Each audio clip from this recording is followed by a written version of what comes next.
Então, boa tarde, pessoal. Hoje a gente vai falar um pouco sobre doença celíaca. O seminário que vai apresentar sou eu e Libni. Então, assim, antes de começar falando especificamente sobre a doença celíaca, é importante a gente entender que a doença celíaca ela faz parte do grupo das doenças glúteo-dependentes, ou seja, dessas doenças que estão relacionadas com a sensibilidade ao glúten. Então, essa substância, o glúten, que ele tem essa consistência gomosa, ele é uma proteína, ele tem a capacidade de propiciar em algumas condições, algumas doenças. Então, o glúten, como vocês podem ver aí essa imagem, ele está presente em alguns cereais. É cevada, centeio, um pouco na aveia também, o próprio trigo, ele é constituído pelo glúten. Então, o glúten ele é um conjunto de proteínas, elas são até chamadas de prolaminas, existem alguns aminoácidos que formam esse glúten, que ele é encontrado nesses cereais, né? Trigo, centeio, a cevada. Então, o que é que acontece para ter essa sensibilidade ao glúten e alguns indivíduos desenvolverem algumas doenças exatamente pela exposição por essa substância? Basicamente, o glúten, esses aminoácidos que o constituem, eles têm uma digestão difícil. Então, quando eles vão ser hidrolisados, ele acaba sendo produzido algumas substâncias que são detectadas como estranhas no organismo. Então, o corpo, ele identifica como se fosse algo estranho. Então, ele vai desencadear uma série de atividades nesses indivíduos. Então, por exemplo, se essa substância, o glúten, essa proteína, ele desenvolver no indivíduo uma reação alérgica, então, alguma reação adversa, imunomediada por alguma imunoglobulina do tipo E. Então, o indivíduo, ele basicamente, ele vai ter uma alergia, então, ou seja, seria uma doença mais relacionada a alguns tipos de imunoglobulinas, como do tipo E. Então, ele vai ser alérgico. Já se esse glúten ele desencadear no indivíduo alguma resposta mais grave, ou seja, manifestações mais intensas e de caráter autoimune, aí que chega o ponto do nosso seminário de hoje, que é da doença celíaca. Porque a doença celíaca, ela é uma enteropatia crônica, ou seja, ela vai estar interligada ao intestino delgado, e ela tem exatamente esse caráter de ser autoimune, ela vai desencadear no indivíduo, a partir dessa exposição ao glúten, uma série de atividades autoimunes. Então, ela é essa enteropatia crônica, contudo, ela vai ocorrer em indivíduos previamente predispostos geneticamente para essa doença quando forem expostos ao glúten. Só que essas atividades, essa série de atividades no sistema imune adaptativo, o sistema imune como um todo, que desenvolve no indivíduo, ele pode gerar atividades mais brandas, ou seja, manifestações gastrointestinais em si mais brandas. E quando elas não vão desenvolver essas atividades nem alérgicas, nem vai ativar o sistema do indivíduo, não tem uma característica autoimune, ele vai ter uma sensibilidade ao glúten não celíaco. Então, é importante observar isso, que tem essas duas diferenças, né? Tem a doença celíaca, que vai ter esse caráter autoimune, mas alguns indivíduos podem ter também uma sensibilidade ao glúten que não seja celíaca.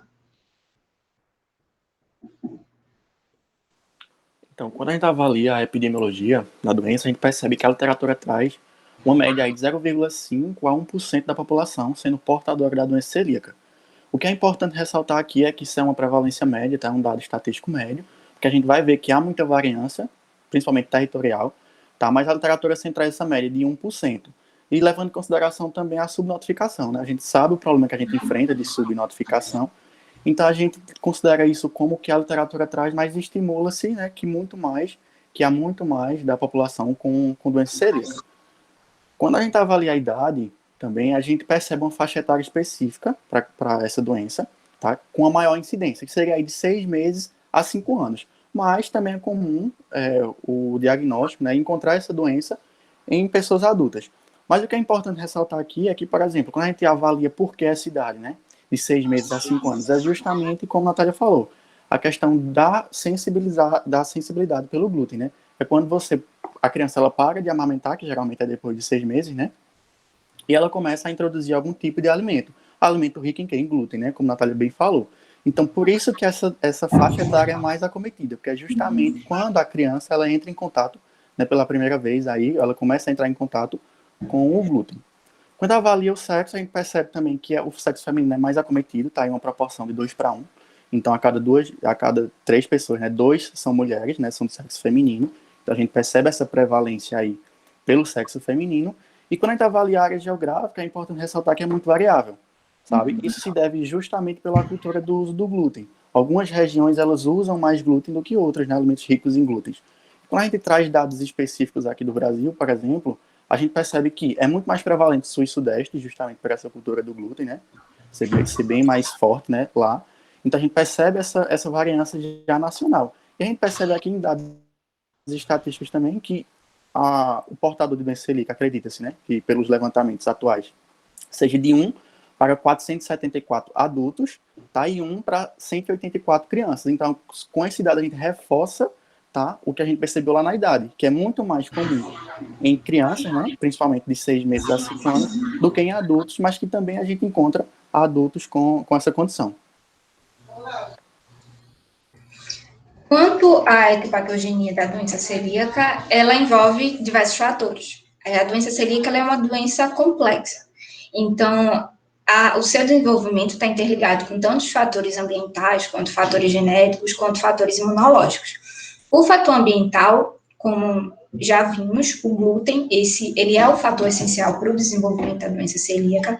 Ele é um fator que vai ser um desencadeador da doença, como também vai manter essas alterações que vão ocorrer no intestino delgado. Então, ele é fundamental para esse processo. O glúten, ele vai estar associado, sim, com alguns antígenos tóxicos, que é exatamente essa diferença com indivíduos saudáveis e indivíduos celíacos, que depois o Libni vai falar um pouco mais para vocês, mas tá muito isso, nesse processo de como é que ele vai atingir essa mucosa. Então, para esses indivíduos, ele vai ser um antígeno tóxico que vai se desencadear essa doença. Como o Libni falou, tem uma incidência considerável nas crianças. Então, alguns estudos, eles consideram que o glúten, dependendo da faixa etária que for introduzida, vai ter uma variação de risco ou não, e também em relação à quantidade. É um pouco incerto ainda isso de se o indivíduo ele for mais exposto ao glúten, como é que isso vai alterar nesse desencadeamento dessa doença? Existem alguns estudos ainda que precisam ser melhor avaliados em relação a isso, a quantidade de exposição ao glúten a evolução dessa doença. Além do glúten, algumas literaturas, elas reiteram que existem outros fatores ambientais que também estão relacionados. Libni falou a questão do próprio desmame, né, da introdução alimentar, então está relacionada. Alguns autores defendem até o uso de antibiótico, a presença de algumas bactérias, até a mudança da flora intestinal também, como característico, como fatores ambientais para o desenvolvimento dessa doença. Mas, para ela ocorrer, precisa ter alguma predisposição genética. Então, é aí que o fator genético ele entra, é um fator importante. É observado que em indivíduos dentro da família que tem um portador de algum gene para a doença celíaca, a concordância é muito maior. Se for observar gêmeos monozigóticos que possuem genes para a doença celíaca, a concordância chega de ser até 70% a 75%, então é um fator relevante. Esse gene aqui que tem o gene HLA, é o antígeno leucocitário humano, ele é o gene para a doença celíaca. Existem 2 sub-regiões desse gene que vocês vão ver um pouco mais, que é a Q2D e a Q8D, que elas são essas sub-regiões mais prevalentes nos celíacos. Observa-se uma forte incidência de familiares que têm positivamente esses genes. Eles fazem parte daquelas classes dos apreciadores de antígeno de MHC2. O MHC2 entram nesses antígenos leucocitários humanos, então eles têm uma prevalência alta nesses celíacos. Mas foi observado também que outros genes, não a HLA, eles também contribuem para o desenvolvimento dessa doença, mas o gene HLA ele tem uma incidência alta. Então, o que acontece? Para desenvolver a doença celíaca, tem que ter um fator ambiental, que seria o gatilho glúten, mas essa predisposição genética. Então, o que é que isso vai acontecer? Vai desencadear uma reação imunológica nesse indivíduo, vai despertar tanto essa imunidade inata, como também adaptativa. Então, são vários componentes que vão atuar, tanto esses componentes humorais, como os anticorpos. Existem anticorpos importantes, que isso é muito relevante até para o diagnóstico da doença celíaca, o sistema complemento e algumas citocinas. Também como os componentes celulares, os linfócitos T, o CD4, o CD8, eles têm uma importância nessa ativação e no dano em si da mucosa que vai ser causado na doença celíaca. Os linfócitos intraepiteliais também, que é observado um aumento na doença celíaca, alguns receptores para a célula T, tanto gama como delta, e também a presença de macrófagos, que o Liberin vai explicar melhor para vocês agora na fisiopatologia. Então, quando a gente trata de fisiopatologia, né, a gente vai perceber que tudo vai iniciar, como a Natália já introduziu aí, com o glúten, né? A gente vai precisar consumir o glúten. Então, esse glúten, quando ele entra, né, no organismo, ele vai tentar ser digerido. É o intuito básico aí. E para ele ser digerido, né, ele precisa ser degradado em partículas menores. E o glúten, então, ele vai ser degradado em gliadina e glutenina. Tá, eu botei aqui que a gliadina, né, para exemplificar, mas os outros tipos de segmentos, né, do glúten também são capazes de desencadear essa resposta, mas a gliadina é a principal. Então a gente percebe que a gliadina, ela vai sofrer, tá, a transformação aí da transglutaminase tecidual, é uma enzima específica para esse processo. Então ela vai perder o radical amina dela, né, por isso que tem aqui, ó, ela é desaminada, ela perde o radical amina. E ela precisa então ser transformada em ácido glutâmico. E aí que surge o problema, né? Porque esse ácido glutâmico, ele vai ter uma afinidade muito grande com o HLA-DQ2 ou HLA-DQ8. A Natália também falou que existem outros tipos, e existem realmente, recentemente descobriram-se mais, mas o que o mais famoso que a literatura traz mais é justamente esse HLA-DQ2 e o HLA-DQ8, tá? Que eles estão presentes, como a Natália também já falou, nas células apresentadoras de antígeno. Então, essas células apresentadoras de antígeno, elas vão ter uma facilidade, tá? Uma afinidade enorme de formar um complexo com esse ácido glutâmico. Tá? Então, a gente precisa que chegue nesse ácido glutâmico para isso. Quando a gente origina esse complexo, esse HLA, ácido glutâmico, né, que é a junção desses dois, a junção do ácido glutâmico com essas células apresentadoras de antígeno, né, que tem grande afinidade, a gente vai poder, então, sensibilizar alguns linfócitos. E são linfócitos específicos para essa resposta. A gente viu aí que a resposta imunológica, ela vai ser a responsável por desencadear a doença, né? Então, a gente tem os linfócitos TCD4, gliadina específicos, que vão, então, reconhecer esse complexo. E é daí que inicia-se a resposta imunológica, né?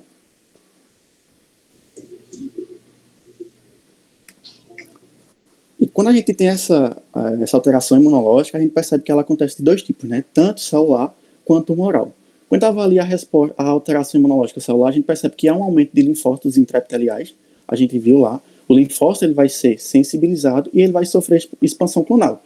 Então, a gente vai ter um aumento da quantidade de linfócitos ali intraepiteliais, né? Além disso, a gente tem também alteração na ação dos macrófagos. A gente aumenta o número de macrófagos e aumenta a atividade deles também.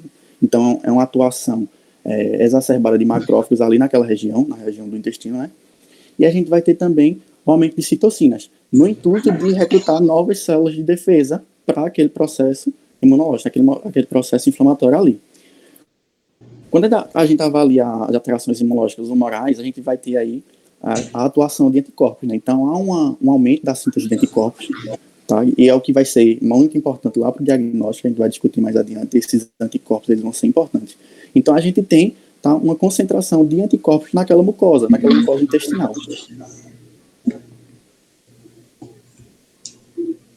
Pronto. Aí a gente tem a ativação do linfócitos T, né, que é onde inicia-se tudo, e a gente vai ter uma cascata aqui, ó, liberação de TNF-alfa, que vai despertar a atividade de fibroblastos, tá, e dificultar também as suas atividades.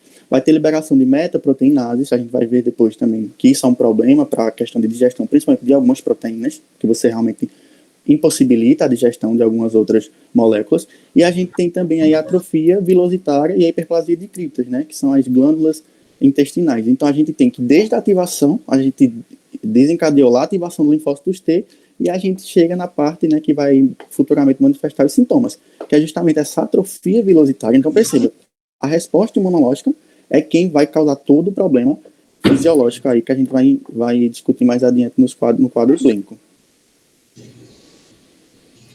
Aí pronto, a gente teve a ativação dos linfócitos T, mas a gente também tem a ativação de linfócitos B. Então a gente tem a maturação desses linfócitos e a indução da secreção de algumas imunoglobulinas. Qualquer imunoglobulina? Não. Algumas imunoglobulinas específicas da doença celíaca. Então, preste atenção nessas imunoglobulinas, que vai ser importante para o diagnóstico. Então, a gente tem aqui, ó, a síntese de antigliadina, tá? Então, pelo próprio nome, a gente já percebe. Antigliadina, ela vai combater a gliadina, né, que a gente falou lá no início do processo. Então, são imunoglobulinas que vão atuar contra, tá, a própria molécula, né, quando ela é ingerida. Além disso, a gente tem também, ó, anti-endomísio, tá? Então, são imunoglobulinas que vão combater aí o próprio endomísio muscular, então aquela cápsula, o endomísio, né, aquela cápsula do músculo liso que compõe o intestino delgado, ela vai ser degradada justamente por essas imunoglobulinas, vai ser induzida a sua degradação. E a gente tem também a antitransglutaminase tecidual, naquela enzima que eu falei, que é essencial para a transformação do ácido glutâmico, ela também vai sofrer a ação dessas imunoglobulinas. Então perceba, a gente acaba produzindo essas imunoglobulinas que acabam combatendo aí o próprio processo, né? Desencadeando a resposta inflamatória. Pronto, a gente percebeu toda essa questão desde a sensibilidade do glúten, né? Até como ela vai prejudicar o trato gastrointestinal, e a gente percebe que há uma agressão dessa mucosa intestinal. E essa mucosa, ela se deve especificamente por quê, né? Essa resposta imunológica atinge o quê? A gente percebe que ela vai reduzir o tempo de vida das células absortivas, tá? Então são células que vão ter um prazo de validade reduzido, elas vão morrer muito mais rápido devido a esse processo autoimune, né?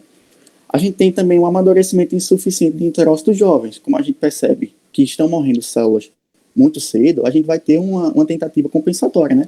Então os enterócitos, eles não amadurecem completamente para executar suas funções, mas eles têm que tentar dar conta de tudo isso. Então acaba que eles não funcionam como deveriam funcionar, porque eles ainda estão jovens, não atingiram a maturidade que deveria. A gente tem também redução de enzimas de borda de escova, tá? Que é característica da doença celíaca. A gente vai ter problemas com essas vilosidades e essas bordas de escova, né, que a gente tanto estuda em fisiologia. A gente vai perder totalmente elas. Isso vai ser muito importante lá para o quadro clínico, porque a gente vai realmente não conseguir absorver o que a gente deveria. Aumento de produção de células jovens, né, como eu já falei também. As demais células jovens, elas começam a tentar nesse efeito compensatório, tentar compensar, mas elas tentam, mas não conseguem como deveriam, né? Então a gente tem também aumento de criptas, né, que são as glândulas da mucosa, então elas acabam aumentando, sofrendo hiperplasia, elas crescem de tamanho também nesse efeito compensatório, e a gente tem a infiltração da lâmina própria por células de defesa, né, principalmente linfócitos e plasmócitos, justamente devido a essa resposta imunológica. Isso também vai ser extremamente importante no diagnóstico, né, porque vai ser um achado aí histológico, já dando um spoiler para vocês. Aí eu trouxe aqui para vocês, né, para que vocês percebessem, né, a imagem de como fica essa lesão tecidual, né, na doença celíaca. Então percebam, na imagem 2 aí, está enumerado em cima, a gente percebe um duodeno normal. Veja, tem a vilosidade bem proeminente, tá bem grandinha aqui, vocês conseguem perceber. Quando vocês avaliam a doença celíaca, a gente percebe que ela quase não existe. Então a gente perde essa vilosidade assim de uma forma absurda. Além disso, também a gente tem as criptas, né, que são essas glândulas ali que na imagem 2, bem embaixo, elas estão bem demarcadazinhas, ó, mas bem pequenininhas. Quando você vai para a imagem 4, elas estão bem maiores, já não tem mais essa delimitação e essa forma que ela tinha na fisiologia normal. E outra característica importante nessa lesão da doença celíaca é que é uma lesão decrescente, ou seja, ela começa ali no início do trato intestinal, mas que à medida que ela percorre aí jejum e milha, ela vai reduzindo. Então ela é muito mais proeminente no início do trato intestinal. Pronto, então a gente tem aí, o resultado disso vai ser uma má absorção, né? A gente vai ter uma redução da área absortiva, não preciso nem falar, a gente vai ter a perda dessas vilosidades, né, e das bordas de escova, então a gente não vai conseguir absorver, porque a gente perde a superfície de contato, né, como a gente teria antes. Então a área de contato, a superfície de contato fica extremamente reduzida. A gente vai ter alterações no mecanismo também de cisão molecular de nutrientes. Então, como eu falei lá, os nutrientes eles não conseguem ser fragmentados em partículas menores para serem absorvidos. Tá? Então, se elas não são fragmentadas em partículas menores, elas não vão ser absorvidas, né? Então, elas vão ter que ser excretadas aí, por exemplo, na diarreia, como a gente vai ver. A gente vai ter alterações no processo de transporte intracelular de gorduras também. A gente sabe que a gordura ela é uma partícula extremamente complexa. Então, veja, se a gente não consegue fazer a cisão molecular de outros nutrientes à gordura, muito menos, né? E é por isso que a gente vai ver lá na frente que é muito característico, por exemplo, fezes ricas em gordura, né? Uma diarreia rica em gordura, estatorreia, porque justamente as gorduras elas não conseguem de forma alguma serem absorvidas. E a gente tem também a redução de gestão aí das proteínas pela deficiência de enteroquinase, né? As enteroquinases elas são essenciais para a quebra de proteínas, né? Para que elas sejam fragmentadas, né, em aminoácidos e sejam absorvidas. Então, se a gente não tem essa enteroquinase, lá a gente tem problema nela, a gente não vai conseguir absorver também proteínas. Então, perceba, a gente vai ter uma má absorção de inúmeras moléculas, né? Tanto de proteínas quanto de gorduras. E veja, proteína é essencial para a composição, principalmente estrutural do corpo, né? Então, se a gente não tem proteína, a gente não vai ter essa manutenção estrutural do corpo. Então, isso vai responder lá na frente pelas manifestações clínicas que a Natália vai falar um pouquinho com vocês aí. Então, como o Libni falou, né? Então, existem vários mecanismos associados à doença celíaca que vão exatamente ter como consequência essas manifestações clínicas, mas ela é muito variável. A doença celíaca, essas manifestações clínicas vai depender muito da lesão no intestino, então como essa mucosa vai estar, se a gravidade, a extensão, a idade do paciente também vai repercutir muito nesse quadro clínico. Pode-se diagnosticar a doença celíaca em qualquer fase da vida, em qualquer época. Só que o que se observa? Como a gente viu lá no início, pode ter o diagnóstico no lactante, então exatamente naquele período ali no segundo semestre de vida dele, quando vai começar essa introdução alimentar, pode ter alguma introdução de algum cereal, então nesse período, no lactante, pode-se acabar desenvolvendo a doença celíaca e acabar fazendo o diagnóstico nessa época. Caso essa criança ele não faça um tratamento, pode ser que essa doença, com o tempo, ela vá evoluindo de uma forma que tenha regressão desses sintomas. Então, quando chega na adolescência, nem sempre vai se fazer o diagnóstico de doença celíaca. Ele é mais raro em comparação a outras idades, mas existem fatores desencadeantes que podem acabar favorecendo o diagnóstico da doença celíaca na adolescência. Adulto pode ter? Pode. Se for na normalmente a terceira década, quarta década de vida, também se observa essa prevalência da doença celíaca. Durante as gestações também é um fator que é observado o desenvolvimento da doença celíaca, e no idoso, alguns fatores desencadeantes também podem favorecer essa doença. Então, são vários sintomas. A doença celíaca, ela tem várias manifestações que vão desde sintomáticos e assintomáticos. Então, aqui tem alguns sintomas exatamente nesse quadro, nessa forma sintomática, né, da doença celíaca. A diarreia é uma queixa importante. A maioria dos celíacos vão ter diarreia, apesar de ter a observação de que alguns celíacos podem até ter constipação, mas quando se vai se comparar com a diarreia, o número é muito baixo, o mais frequente mesmo é a diarreia. Então, essa diarreia também vai depender dessa gravidade dessas lesões e da extensão dessas lesões no intestino delgado. Então, ele pode ter uma diarreia com fezes mais volumosas, pode ter uma diarreia aquosa, até essa questão que Libni falou, né, da dificuldade dessa quebra dessas moléculas de gordura. Então, a esteatorreia, essas fezes mais oleosas, é observado no paciente que tem a doença celíaca. Um fato importante na diarreia é que, se ela for muito intensa, o indivíduo pode ter um quadro de desidratação. Então, principalmente nessas crianças mais novas, de baixa idade, se tiver um quadro de diarreia, podem ocorrer algum distúrbio hidroeletrolítico, algum distúrbio ácido básico, que vai exigir uma conduta e um manejo nessas crianças. Então, isso é importante ficar bem atento. Outro sintoma que pode ocorrer é uma tríade, né? Vem essa diarreia com essa perda de peso com outro sintoma. Essa perda de peso, esse emagrecimento também, ele pode ocorrer, vai depender muito do grau dessas lesões, e ele está associado exatamente a esse processo. O indivíduo, ele tem algum distúrbio de absorção. Se ele tem uma má absorção de nutrientes, ele, consequentemente, vai ter uma perda de peso, um emagrecimento. Além disso, que se observa, além dessa mudança, né, desse estado nutricional, eles podem ter uma perda de apetite. Então, são dois fatores que vão levar à perda de peso nesse indivíduo celíaco. Tanto a má absorção de nutrientes, quanto a própria diminuição da ingesta de alimento. Uma coisa que pode acontecer nesses pacientes celíacos também é a anorexia. Então, tem que ficar bem atento a esses quadros, né, de emagrecimento, principalmente nas crianças. Se uma criança não tem um peso adequado, se ela tem alguma incapacidade de ganho ponderal, né, desse peso, e também algum atraso de crescimento, então tem que ficar muito atento a esse emagrecimento nessas crianças. A fraqueza também. Se o indivíduo não tem uma quantidade de nutrientes adequada, ele vai ter alguma fraqueza, algum cansaço, alguma fadiga. Existem alguns quadros também que ocorrem na doença celíaca, o caso de anemia, pode ter algum distúrbio de algum mineral, algum íon, o potássio em si, então ele pode ter uma hipotassemia, que podem levar, associado com esse quadro de emagrecimento, de perda de nutrientes, a uma sensação de fraqueza. Então, um paciente que antes conseguia realizar determinadas atividades, ele não vai conseguir, ele vai começar a cansar, então tem que ficar atento a isso. Uma criança, a fase de brincar é muito importante para uma criança, para o próprio desenvolvimento cognitivo dela. Então, se observa que uma criança, ela não está conseguindo brincar, ela se cansa facilmente, ou, por exemplo, ela só está procurando brincadeiras mais calmas, então são quadros que podem estar acontecendo nesse celíaco.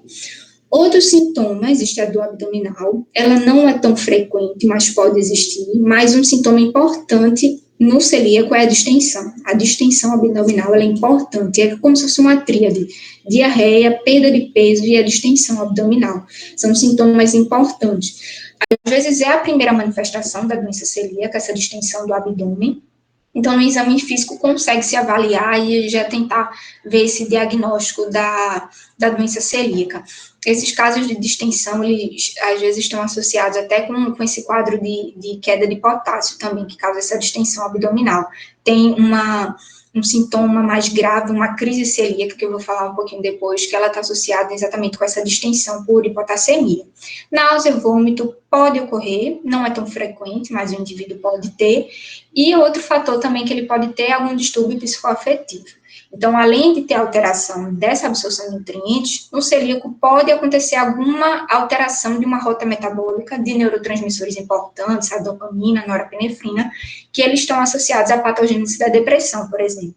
Então, esse indivíduo pode ter uma depressão, distúrbios de ansiedade também, existem alguns casos que podem ter. Então, uma criança que ela está irritada, está de mau humor, está com um estado depressivo, então, tudo isso pode estar associado à doença celíaca, e se for muito grave, até que tem que fazer um tratamento específico, né, para depressão por causa disso.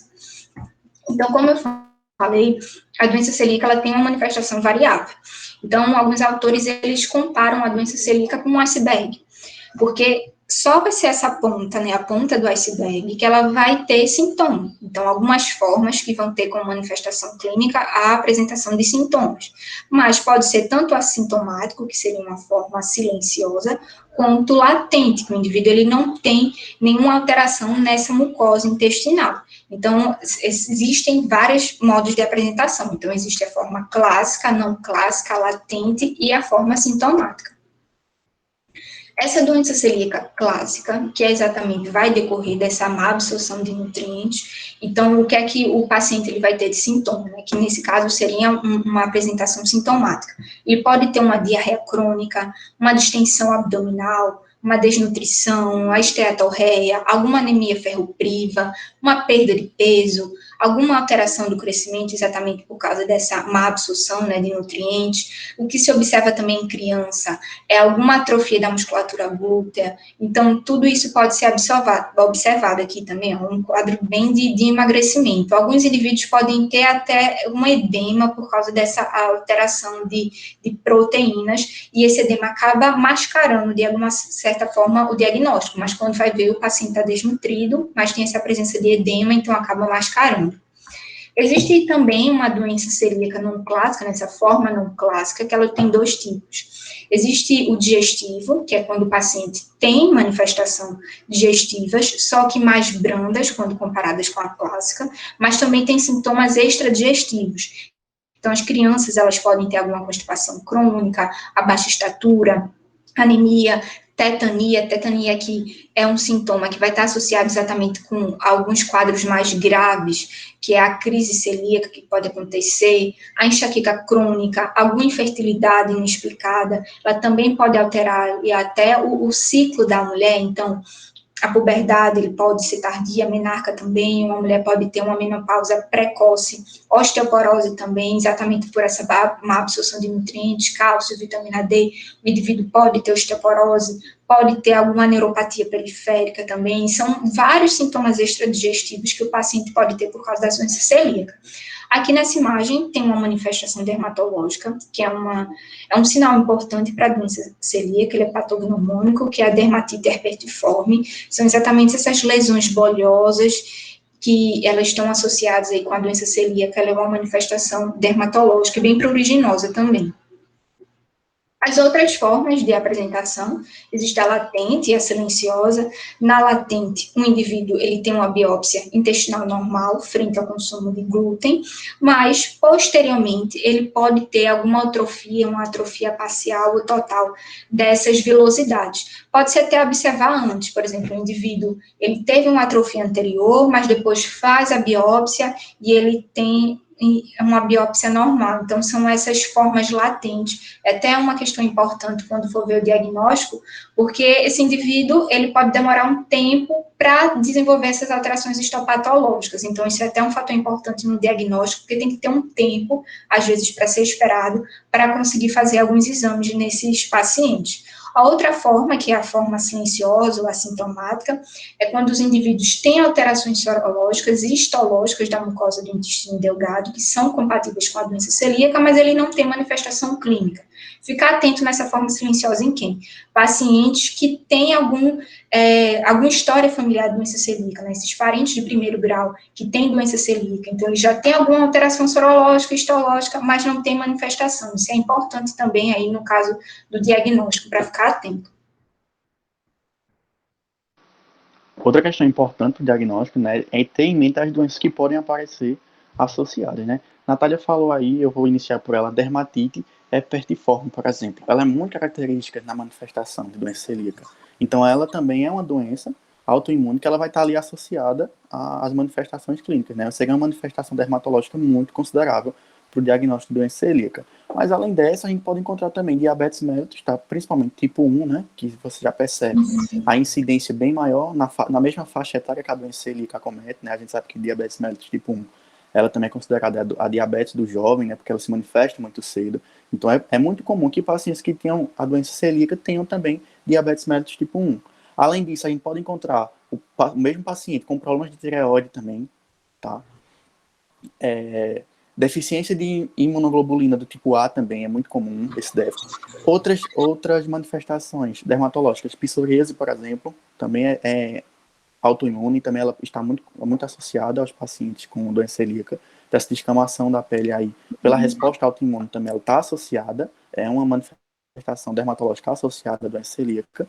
A gente tem a alopecia areata também, né, que é aquela perda de cabelo localizada, né, numa região específica, também tem um caráter autoimune, tá? E ela pode estar associada ao paciente, tá? De portador de doença celíaca, e a síndrome de Down. Então, perceba, todas essas doenças aqui associadas, elas têm alguma característica autoimune, né, assim como a doença celíaca, e elas podem apresentar, né, em paralelo com a manifestação da doença celíaca. Obviamente, não são só essas, existem outras doenças, mas essas aqui são as principais. E vai fazer toda a diferença para o diagnóstico, né, porque a gente vai ter a manifestação clínica da doença celíaca, e a gente pode encontrar também manifestações clínicas de outras doenças. Então é importante a gente ter em mente essa associação para que a gente possa dar o diagnóstico correto, né? Para que a gente não se perca aí pelo fato de perceber algum sintoma, né, específico de alguma dessas doenças e acabar esquecendo de doença celíaca, né? Elas andam em paralelo, é muito importante ter isso em mente.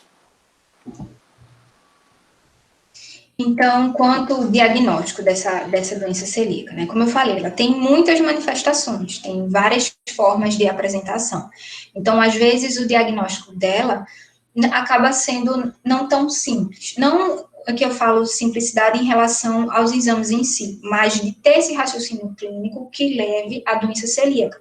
Porque podem existir situações que acabem mascarando esse diagnóstico. Então, por exemplo, o indivíduo fez uma anamnese detalhada, o médico fez uma anamnese detalhada, um exame físico cuidadoso, observou outros exames laboratoriais que esse paciente teve. Então, se ele tem uma diarreia crônica, uma anemia ferropriva, algum atraso no desenvolvimento, né, nos casos das crianças, perda de peso, infertilidade, alguma dermatite herpetiforme. Então, são todos sintomas que vão levar a essa suspeição da doença celíaca. Mas outras patologias também têm alguns desses sintomas, por exemplo, uma diarreia crônica. Tem a síndrome de intestino irritável, que muitas vezes acaba demorando a ser diagnosticada a doença celíaca, porque tem essa suspeita de ser uma síndrome do intestino irritável.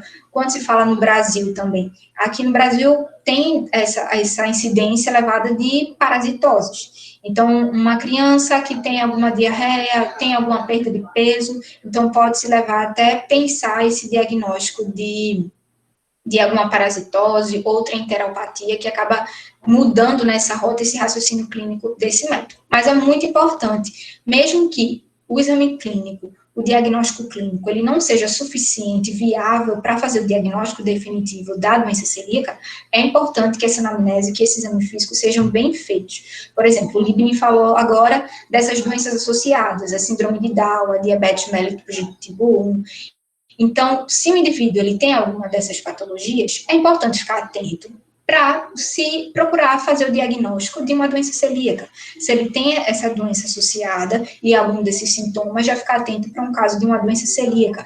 É importante uma anamnese detalhada também por causa do histórico familiar. A incidência da doença celíaca entre parentes de primeiro grau é alta, então tem que ficar bem atento a isso.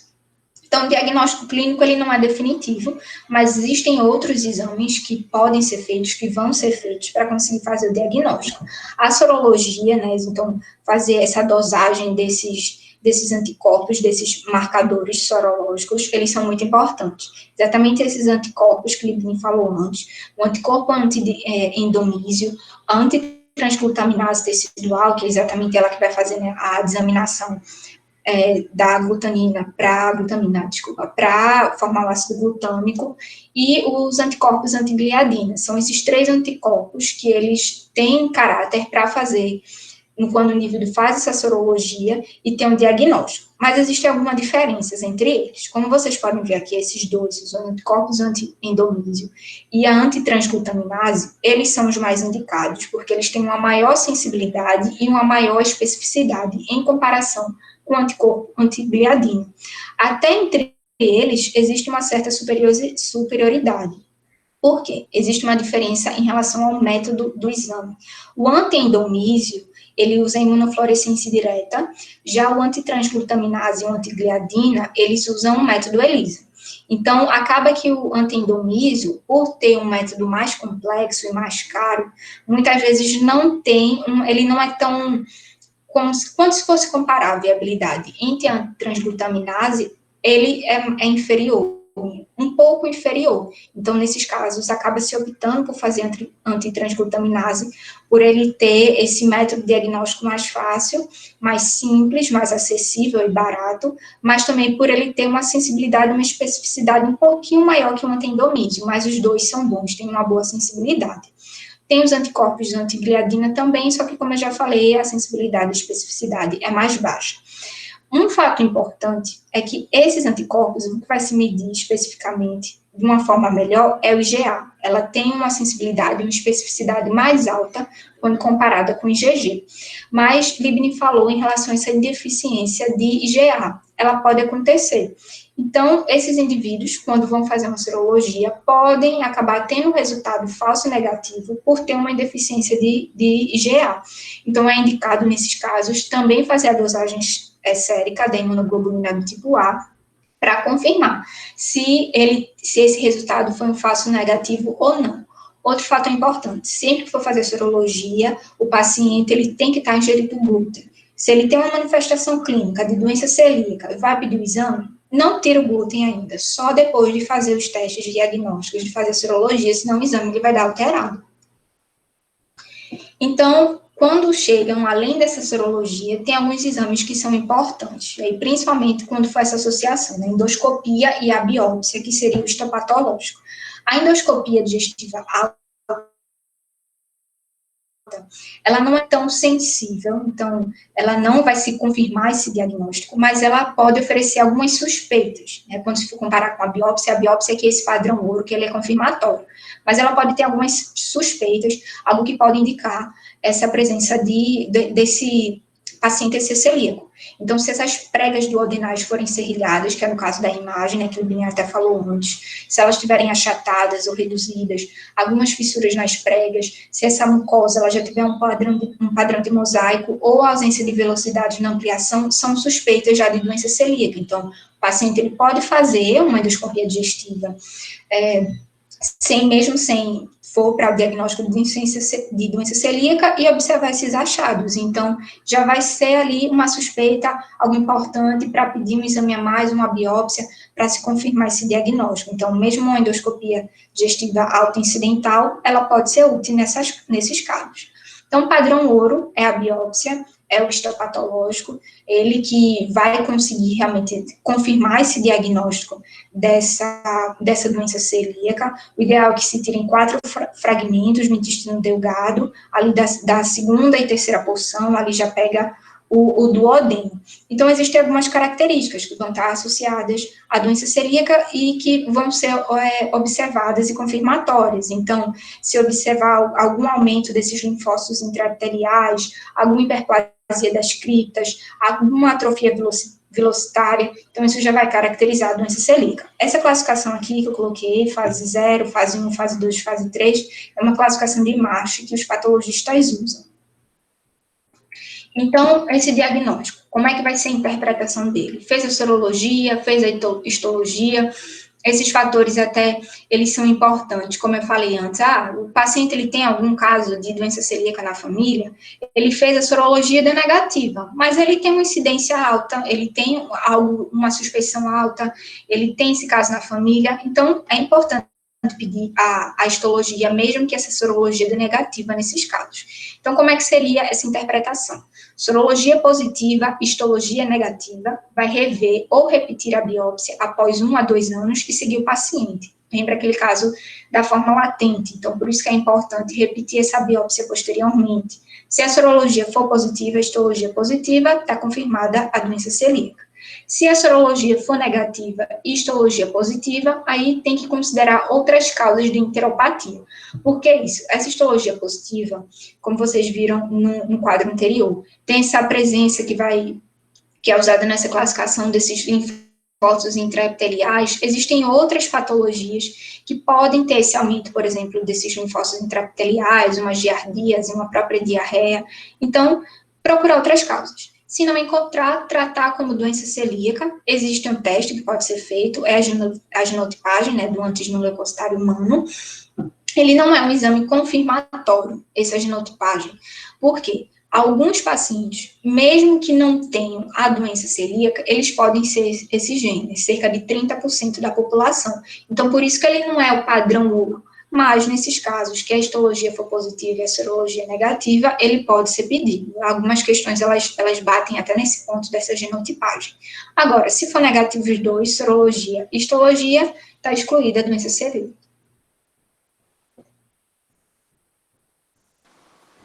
Quando a gente fala de tratamento, né, a gente vai ter que ter... A literatura ela divide em 2 tipos. Seriam aí medidas a curto prazo e medidas a longo prazo.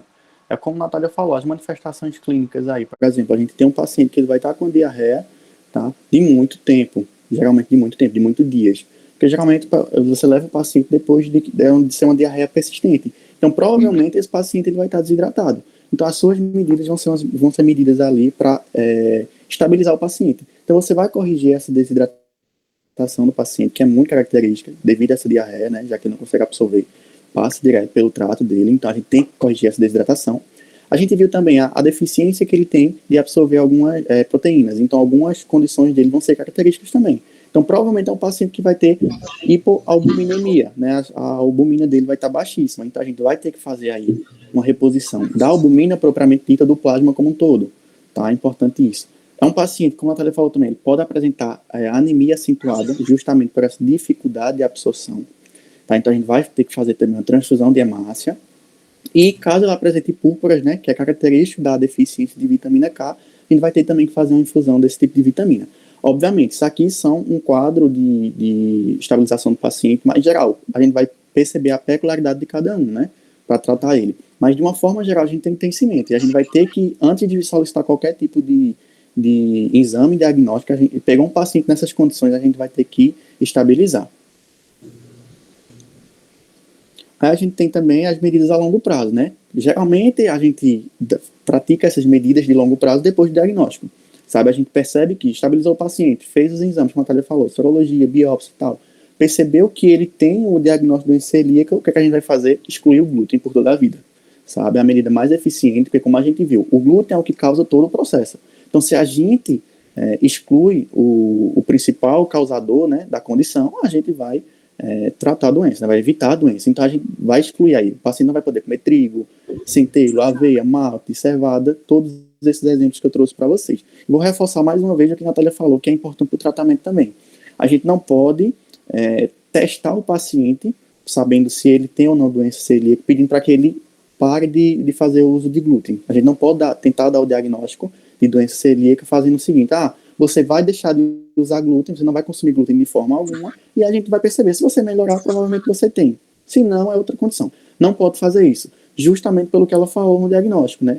Isso pode atrapalhar o diagnóstico, quando a gente for fazer a biópsia principalmente, tá? A gente vai perder as características do que se espera de uma biópsia de um portador de doença celíaca. Justamente por quê? Porque ele fez essa pausa, né, do uso do glúten, e quando fez o exame, que seria um exame aí, ouro, né, como ela até trouxe, como ela até falou, é o principal de todos, a gente pode dar um falso negativo, porque justamente essa mucosa ela se reconstituiu pelo tempo que ele deu essa pausa, então não é indicado, tá? A gente tem que fazer o diagnóstico, né, os exames, com o paciente consumindo glúten, tá? Então não existe isso. Esse tratamento de exclusão de glúten só vai surgir, tá, depois do diagnóstico confirmado. Confirmou, aí a gente trata o paciente excluindo o glúten totalmente.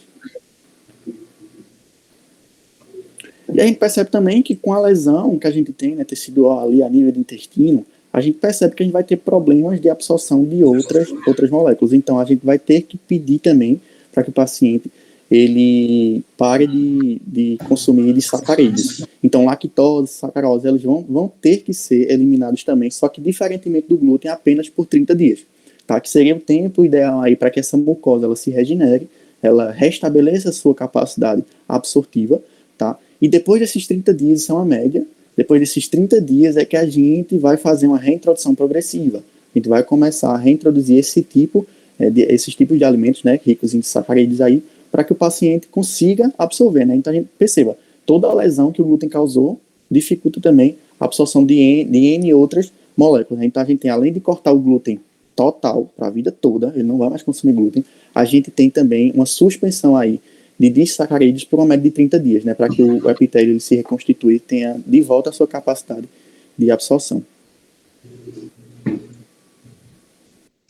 Só um ponto, assim, isso que Libni falou, né, em relação à dieta e não cortar o glúten antes de ter o diagnóstico definitivo, né, fazer os exames utilizando o glúten. Então, é uma coisa, na doença celíaca não existe teste terapêutico, quanto outras patologias, na gastro também, que pode ser feito o teste terapêutico, né, tratar antes de ter essa confirmação de fazer alguns exames. Doença celíaca não tem teste terapêutico.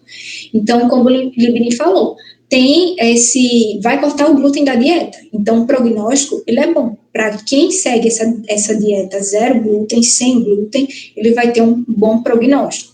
Se houver osteoporose, é pouca melhora referida. Então, como já diminuiu essa absorção de vitamina D, de cálcio, já teve uma perda aí em alguns casos que foi mais grave, né, uma perda considerável de densidade mineral óssea, então a melhora é pouco referida já exatamente por essa má absorção dessas substâncias. Existe um risco de malignidade, ele é cerca de 1,3% em comparação com não celíacos, então tem um risco de câncer aí, o linfoma de células T, e também de câncer gastrointestinal, então é um risco um pouco mais alto nesses celíacos. Fatalidade, ou seja, um paciente ter risco de morte só em casos de desnutrição muito grave. Então, demorou para fazer esse diagnóstico, para reconhecer essa doença celíaca, ele tem uma desnutrição aí considerável, então ele pode ter um risco, porque ele pode desenvolver alguma hemorragia, alguma infecção recorrente ou alguma insuficiência suprarrenal aí que vão agravar bastante esse caso. Mas nesses casos de não realmente demorar muito para ter o diagnóstico. Então, pessoal, a gente trouxe para vocês aí um caso clínico, tá? Então, vocês vão ser os médicos e vocês vão lidar com esse paciente aqui. Então, a gente já colocou aqui de vermelho para facilitar a interpretação. Eu vou ler para vocês e vocês focam nessas partes em vermelho, beleza? Vamos lá, paciente do sexo feminino, 1 ano de idade, lactente, natural e residente de Jaboatão. Ele vai comparecer aí à consulta, né, trazida pela mãe, a qual queixa-se que a criança está com diarreia.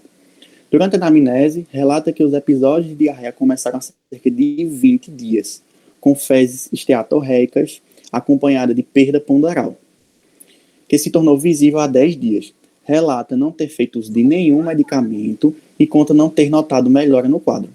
Nega doenças prévias e alergias. Refere ter notado mudança nas características das fezes após começar a introdução de outros alimentos na dieta, antes composta apenas pelo leite materno.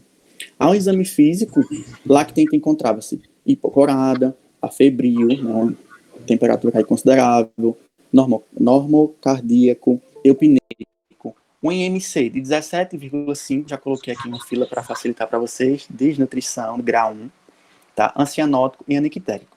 Apresentava abdômen distendido, sem herniação ou circulação colateral, indolor à palpação superficial e profunda, sem sinais de irritação peritoneal e ausência de massas. Foi notado também início da formação de bolhas e urticária nas nádegas e na região lombar, levando à suspeita de dermatite herpetiforme, sem mais achados contributivos no restante do exame físico.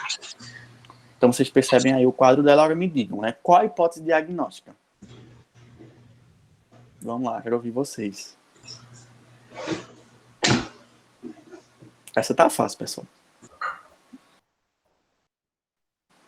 Natália, volta aí, por gentileza.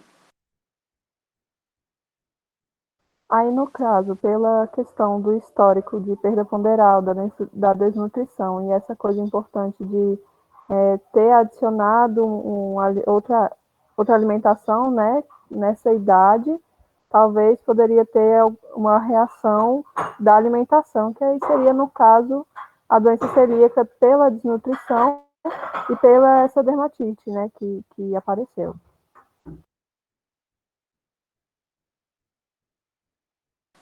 O que mais, pessoal? A hipótese diagnóstica seria doença celíaca, e o que mais vocês traziam aí de comprovação para esse diagnóstico?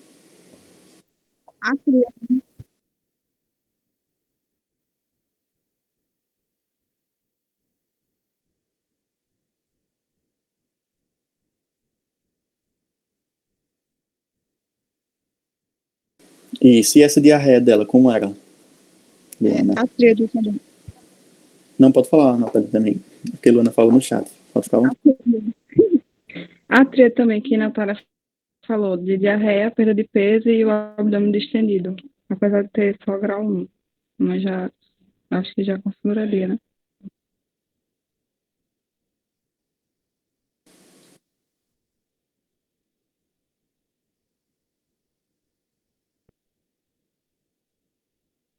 Ou com a anemia, né?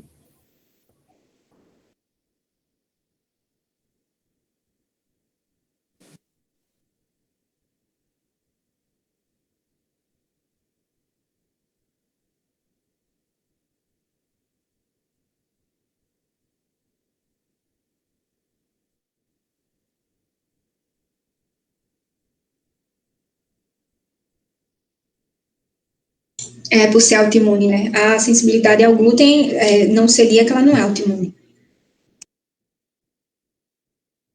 Eu tenho uma pergunta. Nesse caso aí, qual é a diagnóstico diferencial de uma PLV? Porque as características elas são bem parecidas, né? Face lactente, diarreia, hipocorada.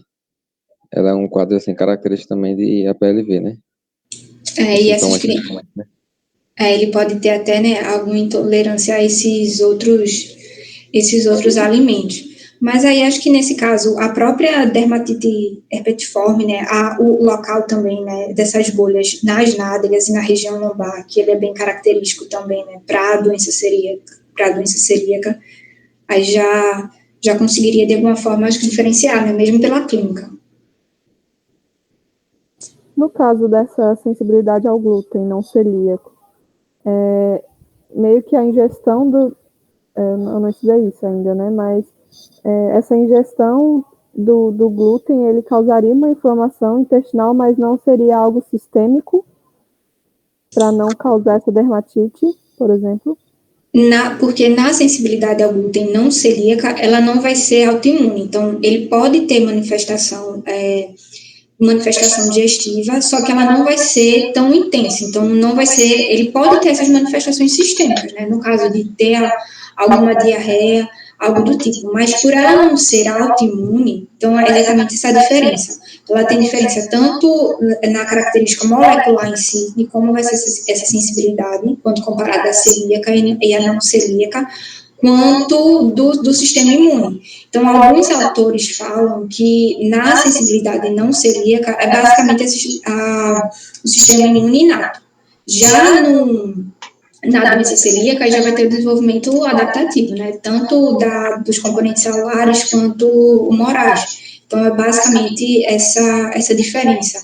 Até, por exemplo, o risco de linfoma, por exemplo, de células T, quando se faz comparar, tem na celíaca e na não celíaca não tem. Então, assim, vão ser algumas diferenças do sistema imune mesmo, que vai ser diferente entre a celíaca e a não celíaca.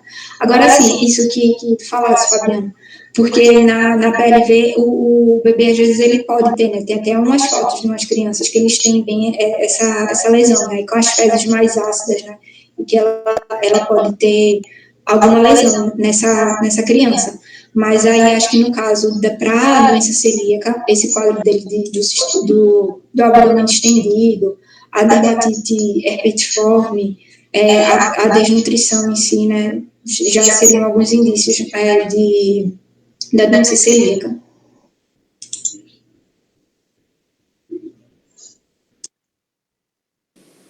E aí, pessoal, mais alguma colocação para justificativa? Quanto à conduta de curto prazo, o paciente chegou lá para você, dando essas condições aí, o que é que vocês tinham que fazer para tentar estabilizar ele de início, né? Antes de pensar em conversar com ele sobre o que ele tem que fazer ou não, antes de até mesmo de pedir alguns exames, o que é que vocês fariam para estabilizá-lo?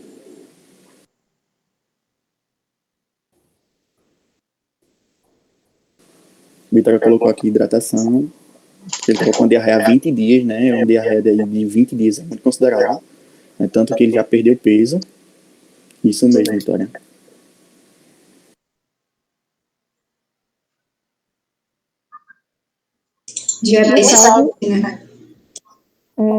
Vocês falaram que não pode você aconselhar o paciente a não ingerir glúten, né? Só que, nesse caso, por ser uma desnutrição grau 1, eu acho que poderia, não sei, talvez diminuir a quantidade dessa... Depende também da questão de quão rápido essa pessoa vai fazer esses exames diagnósticos, né? Porque você não vai deixar a criança ingerindo, sabendo, você tendo vamos supor, um feeling, sabendo que é isso, e vai deixar a criança com a maior desnutrição, né? Então, acho que teria que pesar essa indicação a curto prazo, né? Se ela vai conseguir fazer esse diagnóstico logo rápido ou se vai demorar para fazer esse diagnóstico. Então, acho que teria que pesar nesse quesito. Só uma coisa, que esse ponto que tu levantasse, Luana, que eu vi assim, que até em relação, no caso, deixa eu ver, a criança tem 1 ano, e, por exemplo, em casos que tem na família algum paciente, algum parente de primeiro grau que tem doença celíaca, o pai, mãe, por exemplo, e tem uma criança que ela está aí nessa fase de ter a introdução alimentar, por exemplo, 6 meses, algo do tipo.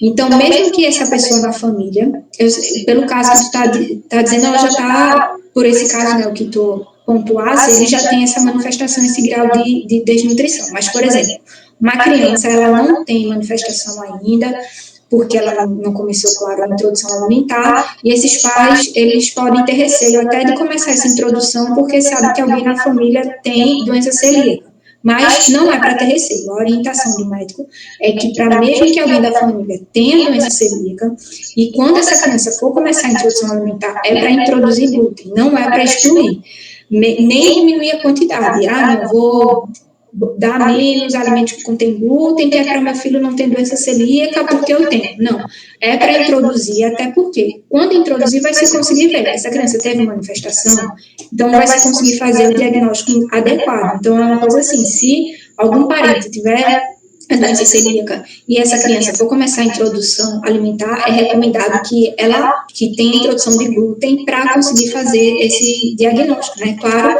nesses casos, quando ela for começar a introdução, pelo que o que tu levantasse, essa criança ela já estava com uma manifestação e uma desnutrição grave, né? Então, teria até esse ponto, né, de como é que faria essa reposição desses nutrientes nessa criança. Provavelmente esse alimento é a aveia, né? Da introdução alimentar, tem glúten. A aveia, eu vi assim, que tem alguns autores que falam que poderia ter um pouquinho de aveia na dieta, mas pode ter alguma contaminação cruzada.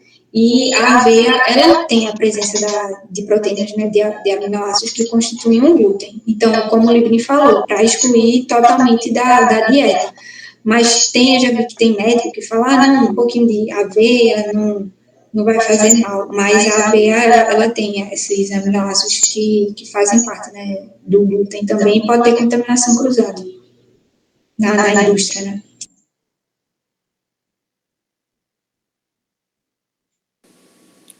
Essa questão aí também, de medidas de curto prazo que o Ricardo levantou, por exemplo, a coloração dela, né, ela estava incorporada. Então, é um paciente que provavelmente já estava com um quadro de anemia aí inicial, né, pela própria coloração dela. Então, a gente poderia fazer uma transfusão de hemácias, por exemplo, um dos exemplos que eu trouxe lá, né, que a gente tinha que ver de acordo com a peculiaridade de cada paciente. Então, a gente tinha que se deter ao quadro clínico, que era justamente isso, né, tentar estabilizar ele, essa correção aí, por exemplo, da anemia e da desidratação seriam os principais, né. E de exames, quais exames vocês solicitariam para tirar essa dúvida? Se é doença celíaca, se não é, para você ter uma noção de como cursar depois, orientação com esse paciente. Quais seriam os exames? Digam aí. A biópsia, né, pela endoscopia digestiva alta, e a sorologia pelo antitransaminase, né, acho que é assim que fala, e a esqueci o nome agora, glutina, alguma coisa assim. Então, seria justamente, Natália falou aí, gliadina. A sorologia, ela é muito importante, né, para a gente ver aqueles anticorpos que eu falei na fisiopatologia, né? Então, anticorpos anti-endomísio, né, aquele que eu falei lá, que é GRID, o endomísio muscular, né, do intestino. Aí, antitransglutaminase tecidual, que seria a enzima, e anticorpos antigliadina também, né, além do IgA total, como a Natália falou, né? Dos sorológicos seriam os principais. Até exame físico, pode falar. A progressão antigliadina não seria específica para o critério diagnóstico, né? Porque é mais inespecífico do que os outros, né? Ela faz parte, assim, dos anticorpos que podem ser pedidos, mas o padrão ouro mesmo, o ideal seria pedir os outros dois, né? O anti-endomísio e o antitransglutaminase, porque ele tem uma especificidade um pouco mais baixa.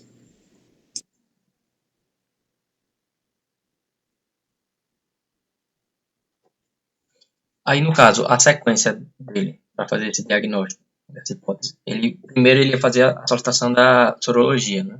Aí, sorologia positiva, independente da idade, né? Porque eu fiquei pensando aqui, para da idade de 1 ano, a endoscopia, um exame invasivo, mas de qualquer forma, faz a endoscopia, né?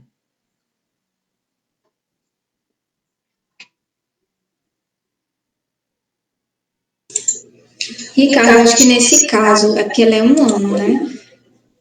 Eu acho que vou confirmar isso, mas acho que pelo que eu tinha visto desses casos dessas seria 6, 7 anos. Eu vou confirmar a idade, mas acho que seria 6, 7 anos. Aí depois eu falo a idade certa, que aí faria, né? Porque teria que ter o histopatológico.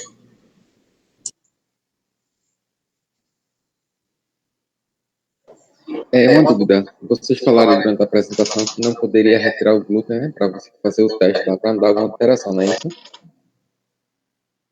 Isso. Aí, no caso, pensando aqui, por exemplo, digamos que alguém aqui seja médico de saúde da família, né? E esses exames não sei se são de fácil acesso, mas para fazer essa conduta aí de curto prazo, seria possível, assim, a literatura fala alguma coisa de você suspender esse lactente de ingerir glúten para evitar fazer uma biópsia, algo do tipo, uma endoscopia? Seria alguma coisa viável? O que eu tinha visto sobre isso é que o paciente ele tem uma média de 2 semanas aí para reconstituir o epitélio absortivo, por exemplo. Então, na condição da realidade, né, porque a literatura traz a teoria, né, na realidade, e muito bem colocada a sua pontuação, Fabiano, a gente viu assim que ele tem, de certa forma, esse limite de 2 semanas para que o epitélio se reconstitua e o que induz, né, a gente pensar que daria um falso negativo. Tá? Então, na realidade que a gente vive, né, a gente poderia fazer o quê? É tentar reduzir em relação, porque a gente tentou estabilizar o paciente, né? Teoricamente, vamos supor que a gente estabilizou ele, né? Deu uma controlada na desidratação, a anemia que ele estava. Então, a gente pode fazer justamente essa questão, né? Tentar correr o quanto antes com a realização dos exames, né? A serologia, mas tentar pelo menos reduzir a ingesta desse glúten, né? Mas a gente não pode pedir para que ele suspenda totalmente, entendeu? E tendo em mente essa média de 2 semanas para a reconstituição do epitélio absortivo, entendeu? Mas é muito bom essa sua colocação, porque a gente vê na teoria uma coisa, mas na prática a gente sabe que é totalmente outra, né? Não é tão fácil assim. Eu tenho um relato de caso. Eu fui diagnosticado com a doença celíaca quando eu tinha 6 anos. Eu tinha parado de crescer na escola, né? Geralmente eu era um dos últimos da fila, pela altura, e aí depois fui ficando mais na frente. Eu tinha parado de crescer. E fora isso, eu tinha muitas dores abdominais. Aí eu fui fazer o sorológico, né? Deu positivo a antiglutaminase, tanto IgA quanto IgG, e deu também positivo o teste genético. Só que como eu só tinha 6 anos na época, minha mãe tinha medo que eu fizesse o histopatológico, a biópsia. Aí, no caso, eu não fiz. Só que a médica, ela falou que era para eu cortar o glúten na época, né? Talvez seja 2006, eu acho que, não sei a literatura como era na época. Enfim, aí eu parei com o glúten e voltei a crescer, as dores paravam e tudo normal. Aí, em 2019, acho que um mês antes da gente começar a faculdade, eu resolvi fazer o histopatológico, né? Eu já estava cansado. Aí eu fiz o histopatológico, sorológico e tal, e milagrosamente deu tudo normal.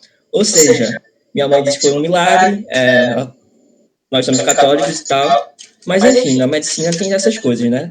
Eu passei 13 anos da minha vida tendo, assim, zero glúten, né? Tinha que ir para os restaurantes, era um saco, que eu tinha que perguntar sempre pela comida, e às vezes eu ia na cozinha e tal, as festas de criança também eu não podia, eu tinha que levar a minha comida sempre de casa, enfim.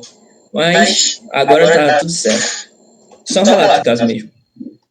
Caramba, Davi. E pode existir, né? Quando eu falei essa parte de que na adolescência, assim, pode ter essa regressão, né? Ainda bem que o teu regrediu.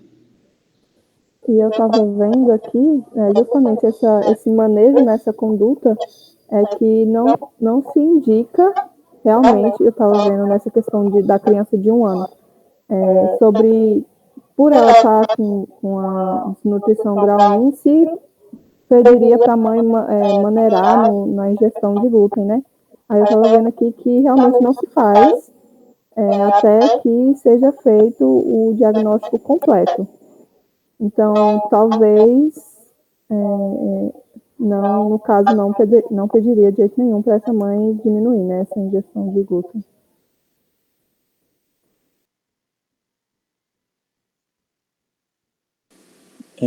Respondendo a pergunta aí da Natália que ela colocou no grupo, né? Qual seria o formato de ELISA, né?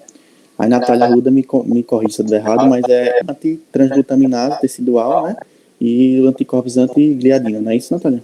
Isso, só o anti-endomísio que é por imunofluorescência indireta. Os outros são por ELISA, o método. Ô, Natália, aí tu estava falando de diagnóstico. Aí tu falou quando... Me corrige se eu estiver errado. Acho que tu falou quando sorologia vem negativo. Não, sorologia não. A endoscopia vem negativo, mas a sorologia vem positivo. Aí você solicita o teste genético, nesse caso, endoscopia negativa, sorologia positiva. Repete, Ricardo, falasse endoscopia. Endoscopia negativa é sorologia positiva. Deixa eu ver aqui, histopatologia negativa. E é só o primeiro, né? Mas aí tem que esperar para repetir, né? Porque tem esses casos latentes. Aí o paciente ele ainda pode não ter essa alteração na mucosa, mesmo a biópsia, né? Ter sido negativa e a sorologia positiva. Aí tem que esperar de 1 a 2 anos para conseguir fazer esse diagnóstico através da biópsia, porque a mucosa ela ainda pode estar normal, mesmo tendo essa sorologia positiva, mas a endoscopia, o histopatológico está normal. Aí tem que esperar para ver se vai ter alguma alteração nessa mucosa. Foi esse mesmo que tu perguntou primeiro? Foi. Eu acho que eu confundi com esse de baixo aí, né? Que é o contrário. Que é a sorologia negativa e o histopatológico positivo. Aí que você pede o teste genético, não é? Porque deu na histologia positiva, a sorologia é negativa, mas se fosse, né, outras causas ou não, para ver se ele porta o gene do antigenoleucocitário humano. Só que tem, assim, tem tem casos que falam até 40% das pessoas tem esse gene, ele vai dar positivo, mas ele não vai ser celíaco. Mas aí, nesses casos, como a sorologia negativa, aí seria indicado fazer a genotipagem. Porque, assim, isso vai variar muito. Tem um consenso, assim, o fluxo do diagnóstico, tem que é proposto pelo Ministério da Saúde, tem até a Organização Mundial de Gastroenterologia, mas havendo até o esqueci agora o nome dele, da aula inaugural. Doutor, como é o nome dele? Doutor Gustavo, né? Doutor Gustavo. Ele, assim, explicando de algumas perguntas de alguns pacientes, que ele disse assim, vai depender muito da conduta do médico também, né? De como o médico vai manejar em relação a esses exames, né? Então, é variável. Mas que o padrão mesmo para o diagnóstico é fazer a biópsia. E o ideal é em associação com a sorologia.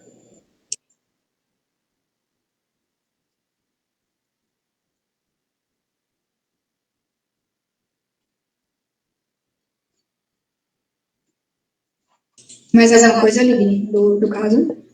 Essa questão aí de conduta a longo prazo, né, a gente já discutiu, que seria justamente suspender esse glúten, né, depois de obter esse diagnóstico de doença celíaca, que seria justamente o diagnóstico do caso que a gente trouxe. A gente ia suspender esse glúten, tá, por toda a vida, né, como a gente viu, e ter a importância, né, e ter em mente a importância de que você não vai trabalhar sozinho, né, você precisa encaminhar esse paciente para um nutricionista, para que ele acompanhe e para que repasse informações do quais são os alimentos ricos em glúten e os que não são, né. A gente precisa ter esse medo, porque nem todo mundo tem acesso a essa informação. E dá todo o suporte necessário, né? Como a Thalia falou, a questão de acompanhamento do paciente também é importante, ver se ele evoluiu bem, se ele vai evoluir bem. Questão até de informação dos pais também, que você puder falar, né, de como ocorre a doença, como ela se manifesta, né, quais os sinais aí de gravidade, sinais de desidratação, por exemplo. É muito importante isso também, né? Esse muito profissional em cima desse paciente, né? Para que ocorra tudo bem.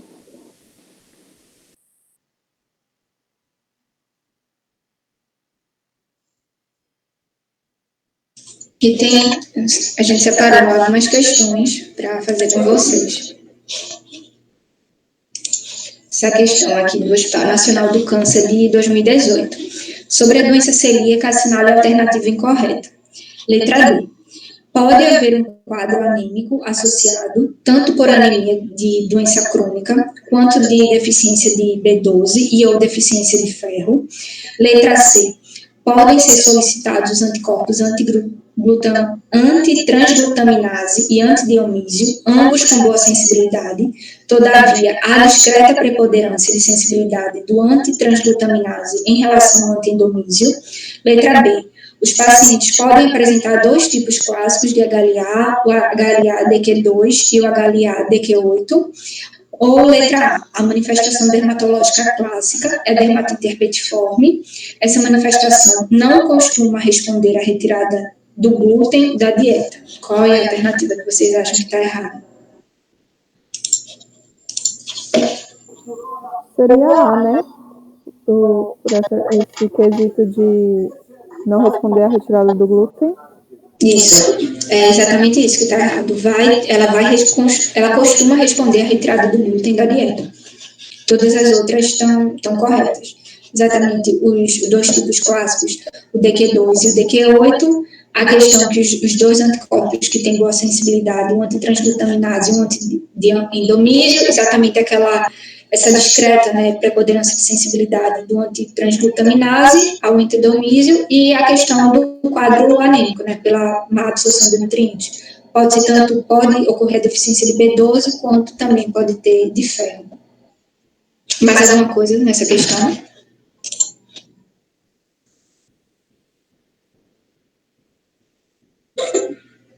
Vou para a próxima.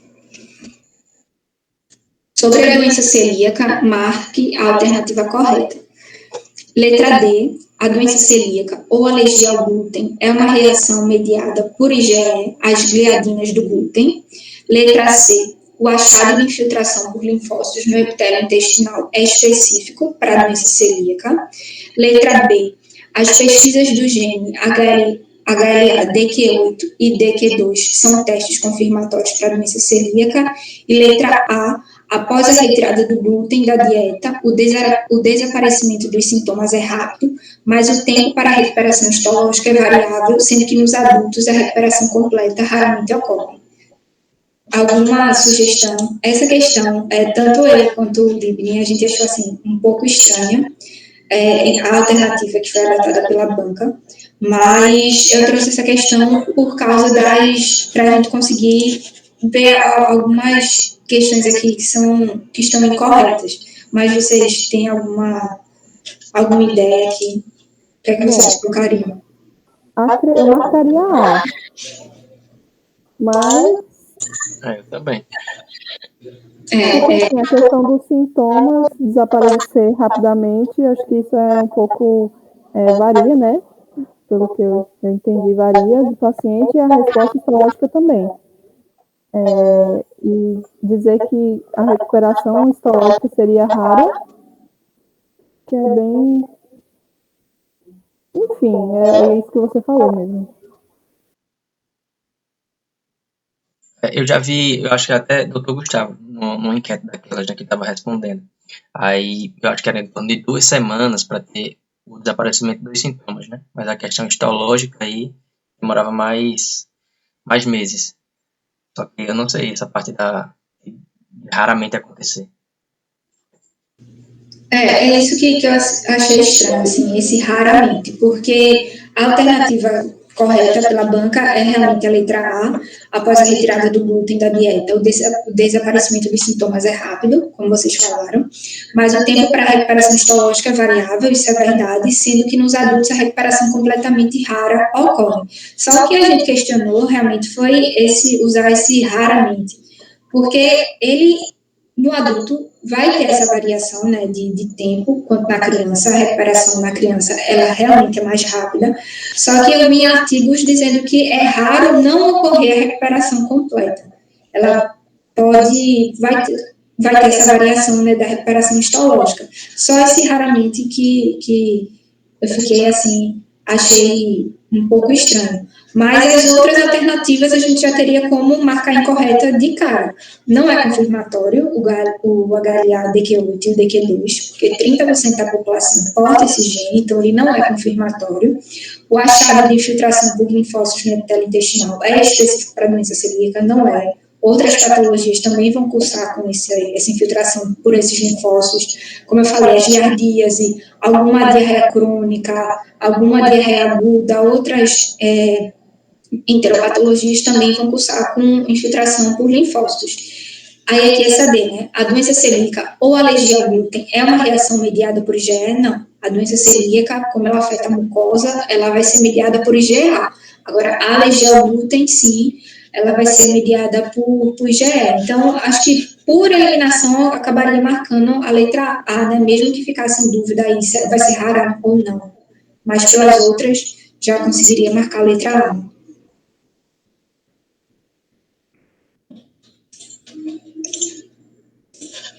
Essa questão, Sistema Único de Saúde de São Paulo, não é uma característica da doença celíaca. Letra A, aumento dos linfócitos intraepiteliais. Letra B, presença de anticorpos anti-endomísio. Letra C, atrofia das velocidades ao nível de ilho terminal. D, associação com dermatite herpetiforme. E a E, clínica de estatorreia. Qual a alternativa que vocês acham? Que não é característica. Eu acho que C, né? Do ilho terminal, né? Ali no duodeno, né? Segunda porção do duodeno. As lesões, elas são mais proximais. Aí seria o duodeno. Realmente não seria aqui o ilho. Mas em relação à característica, né? Mas aí, no caso, Libni falou que é uma doença descendente, né? Então, mas aí seria no ilho terminal. O ilho terminal já seria bem distante, né? As lesões decrescentes, né? Fala-se Libni. Justamente decrescente, né? Ela tende a se reduzir à medida que você adentra aí no intestino, né? No trato intestinal, como você falou, né? Ela é mais proximal. Quanto antes, mais você vai encontrar essas lesões.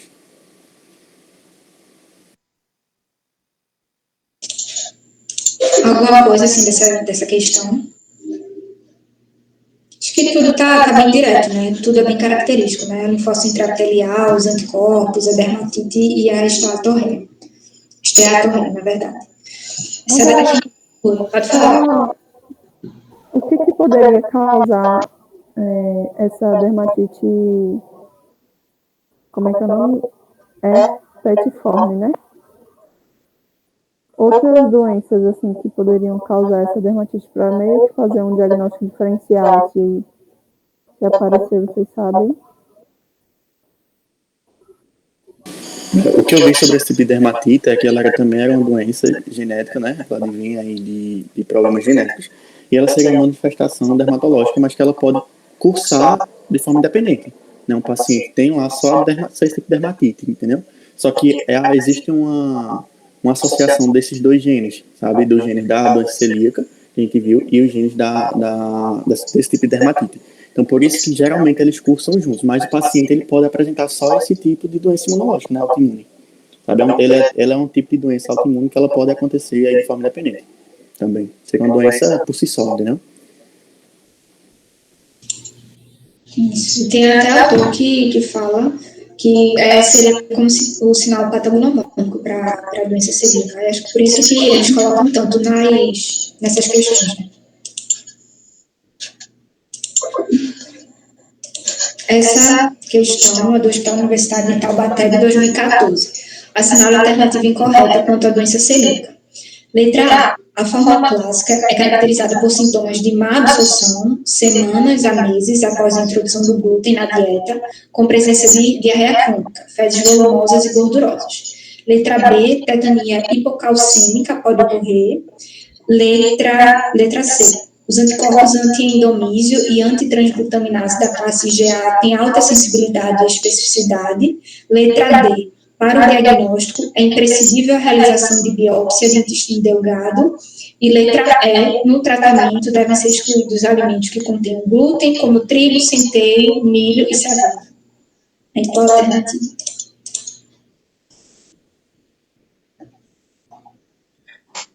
Eu tava pensando nessa letra B aí que ele fala, tetania hipocalcêmica.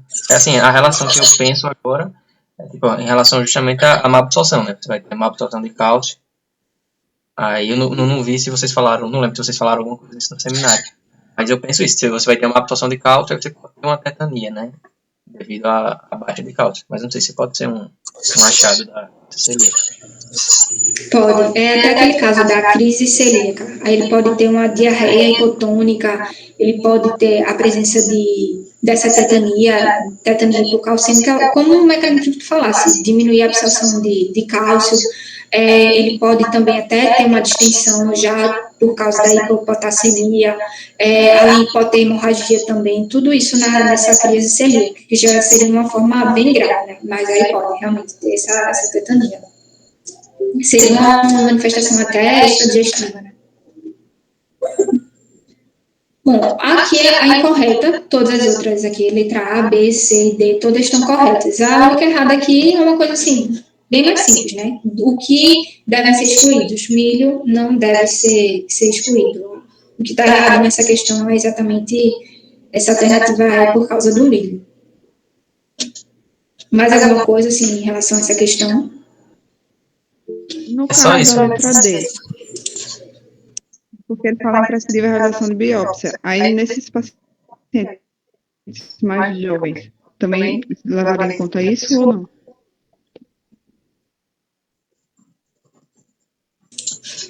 Assim, nessa questão, eu acho que como ela não restringiu qual seria a faixa, aí eu realmente, isso que tu levantasse, né, eu ficaria em dúvida realmente.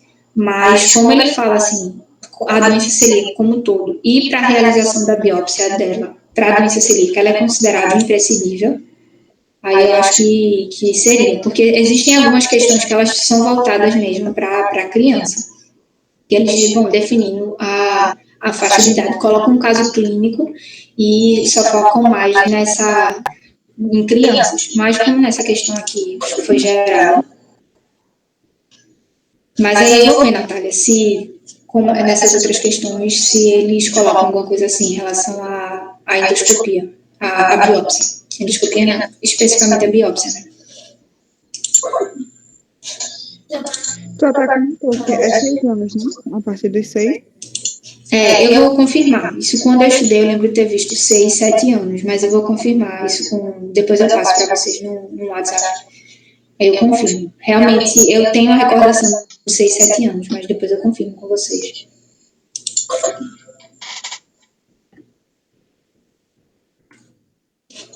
Essa questão aqui do acesso direto do CESPA.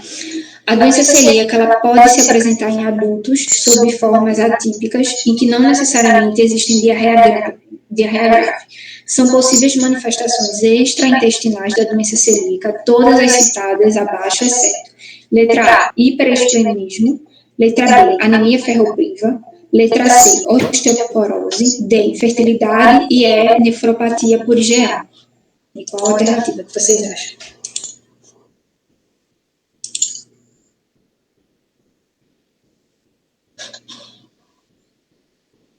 Eu sei, eu acho que vocês falaram de osteoporose, então, osteoporose né? Então, excluiria, acho que a osteoporose, anemia e nefropatia por IgA, eu acho. Aí os outros eu não sei. Esses todas são, né? Anemia, osteoporose, nefropatia por IgA, pode ter uma deposição de IgA no glomérulo. Infertilidade também quando normalmente tem alguma infertilidade inexplicável, ele pode estar associado à doença celíaca. Eu vi alguns artigos que eles colocam até assim, essa associação com infertilidade por uma má absorção de ácido fólico, então pode ter alguma malformação fetal. É por isso que é um dos casos dessa infertilidade, mas pode ter alguma menarca tardia, verdade tardia, pode ter alguma alteração aí que vai estar associado com a infertilidade, né? Mas infertilidade inexplicável faz parte até desse quadro da doença celíaca assintomática. O único que não que era o hiperestrenismo. Ele não é uma manifestação extraintestinal que está associada à doença celíaca. Mais alguma coisa assim nessa questão? Isso, Vitória, sorri agora, letra A.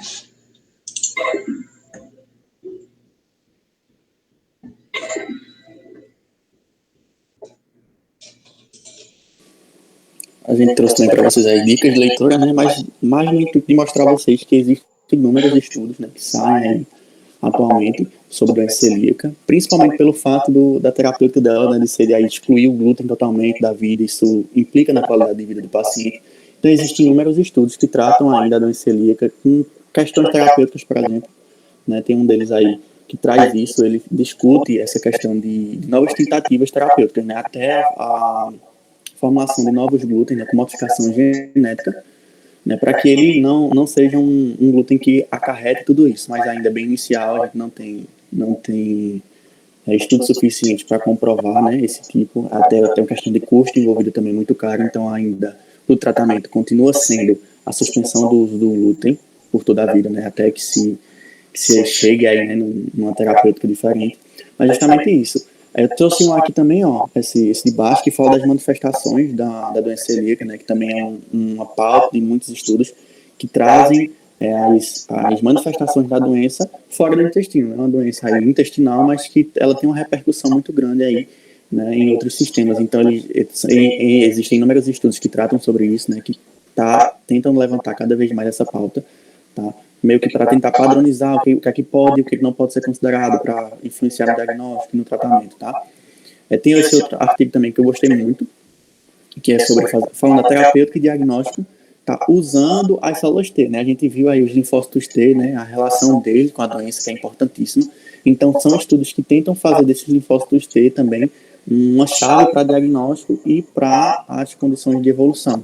Então, estão estudando os linfócitos, focando nos linfócitos, para que a gente tenha aí uma repercussão diferente, né? Talvez aí uma forma de diagnóstico melhor, mais viável, sabe? Mais específico. Então, achei interessante. Isso aqui foi só para mostrar para vocês, né, que realmente é um assunto muito discutido, né, que surgem inúmeras novidades, né, e que vocês podem aí dar uma pesquisada, levantar algumas coisas para atualizar. Aqui as nossas referências, né? Usamos, caso vocês queiram aí dar uma olhadinha, né? Que a gente trouxe um breve resumo do apanhado. E é isso, ainda deixa